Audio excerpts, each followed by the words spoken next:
আসসালামু আলাইকুম। বর্তমানে মালয়েশিয়া কলিং ভিসা নিয়ে প্রতারণা করে যাচ্ছে একটি প্রতারক মহল। সেখানে মিথ্যা আশ্বাস দিয়ে মেডিকেল হবে, কলিং ভিসা হবে, এটা নিয়ে কিন্তু একের পর এক তারা কিন্তু বিভ্রান্ত ছড়াচ্ছে। তো তদ্রূপভাবে আসলে কি ধরনের বিভ্রান্তগুলি আসলে ছড়াচ্ছে সেটা মূলত দেখাবো এই ভিডিওতে, অবশ্যই শেষ পর্যন্ত দেখবেন। তবে এখানে দেখেন এখানে কি বলেছে। এখানে তারা নিজেই কমেন্ট করেছে। এই কমেন্টগুলি আসলে কি সেটা আমি আপনাকে এখন দেখাচ্ছি সেটা। কারণ এই ভিডিওটি কিন্তু আসলে 2 সপ্তাহ আগের ভিডিও, সেখানে কিন্তু আসলে কমেন্টে কি বলেছে। তো কলিং ভিসা আসলে খুলে দেবে, মেডিকেল শুরু হবে। তো এক ভাই কমেন্ট করেছে যে প্রতি মাসেই কলিং খোলে। হ্যাঁ, আশ্বাস একের পর এক আশ্বাস আসলে দিয়েই যাচ্ছে এখানে। আজকে 5 মাস বলছে কলিং হবে, এই মাসে হবে, অমুক মাসে হবে, আসলে কলিং খুলছে না।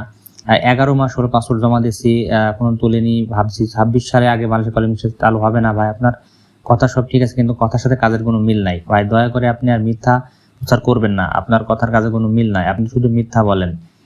কথা সুর নাটক দেওয়া চেঞ্জ করছেন না, এটা হলো একটা নতুন করে আকর্ষণ দেওয়া শুরু করছে। জুলাই মাসে বলছি, এখনো অক্টোবর সামনের মাসে, আসলে আবার বলবে এই মাসেই। এক ভাই বলেছেন পুরনো গান। ভাই, আপনি প্রতি মাসে একটা কথা বলেন। সোহেল ভাইকে ভালো মনে করেছিলাম, ও এখনো দেখি আন্দাজে কথা বলে। মেডিকেল কবে থেকে শুরু? খোলার কোনো সম্ভাবনা নাই, শুধু সান্ত্বনা ছাড়া কিছুই না। জরুরি সতর্ককরণ বিজ্ঞপ্তি, এগুলি ভিডিওকে কেউ আসক্ত হবে না, দয়া করে। এই মাস থেকে কলিং খোলা দেখাচ্ছে, প্রতি মাসে খোলা হয়, কথার গ্যারান্টি নেই। তো এক একজন এক একভাবে কিন্তু তাদের মন্তব্য কিন্তু প্রকাশ করেছে, এবং যেটা ওনারা বলছে ভিডিও দেখে যে আশ্বাস দিয়ে যাচ্ছেন যে আসলে কলিং খুলবে। আসলে তা এখানে বলে দিচ্ছে যে অমুক মাসের অমুক তারিখ থেকে আসলে কলিং খুলবে, কিন্তু আসলে কলিং খুলছে না, বা সেটা বলছে মেডিকেল শুরু হবে। এই যে এখানে যেটা বলতেছে যে নতুন একটা ভিডিওতে কলিং ভিসা 25 সালে ফাইনাল নিউজ, মেডিকেল শুরু। এই যে 20 দিন পরে মেডিকেল শুরু, এটা কিন্তু আসলে একটা মানে প্রতারণা করে যাচ্ছে মানুষের সাথে এখন। হ্যাঁ, এই যে এখানে দেখুন কতদিন আগে যে ভিডিওগুলি এখানে আপলোড করা হয়েছে, এখানে 13,000 মতো ভিউ হয়েছে। হ্যাঁ, এই যে এখানে একটা ভিডিওর ইয়েতে যেটা দিয়েছে, এই যে এখানে টাইটেল দিয়েছে চলতি মাসের 20 তারিখে যে কোনো সময় শুরু হতে পারে নতুন কর্মীদের। দেখেন এখানে কিন্তু কমেন্ট অপশনটা কিন্তু অফ রেখেছে। তার মানে এটা প্রতারণা ছাড়া আমি মনে করি কিছুই না।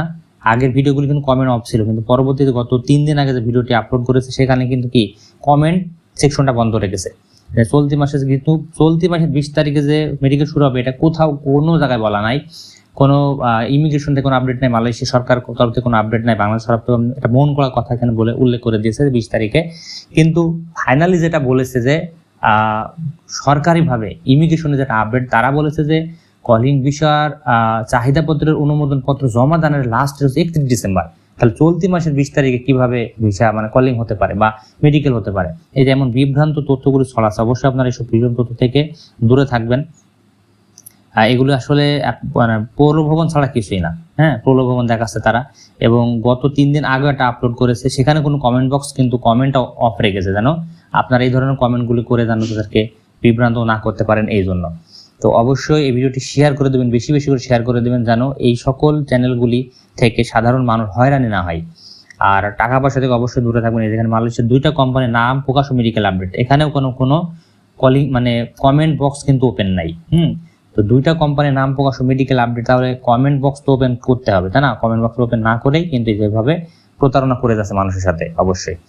তো এই ভিডিওটি অবশ্যই জনস্বার্থে শেয়ার করে দিবেন। কলিং ভিসা এখন কোনো আপডেট নাই, আমি আপনাকে একটা ফাইনাল বলে দিচ্ছি। কলিং ভিসার আপডেট যদি তথ্য পেতে হয়, আপনাকে অপেক্ষা করতে হবে 26 সাল পর্যন্ত, মানে 26 সালের শুরুর দিকে যাচাই বাছাই করবে যে সকল মালয়েশিয়ার কোম্পানিগুলিকে তাদের কাজের চাহিদাপত্র জমা দিয়েছে, যে আমাদের কাজের মানে লোক দরকার। সেখানে আবার সরকার একটা রিপোর্ট করে যে আসলে ওই কোম্পানিতে কাজ আছে কিনা, মানে কাজ তারা দিতে পারবে কিনা। তারপরে সেই কোম্পানিতে কি করবে, ওই মেডিকেল ইস্যু করবে, কলিং ইস্যু করবে। করার পরে কোন কোন দেশ কতগুলো কর্মী পাবে তারপরের হিসাব। আপনি আগে যদি বলেন যে বাংলাদেশ এতজন কর্মী নেবে, মেডিকেল শুরু, এটা হয় কি করে? ঠিক আছে, তো যেটা বললাম অবশ্যই শেয়ার করে দেবেন এবং সতর্ক থাকবেন। আল্লাহ হাফেজ।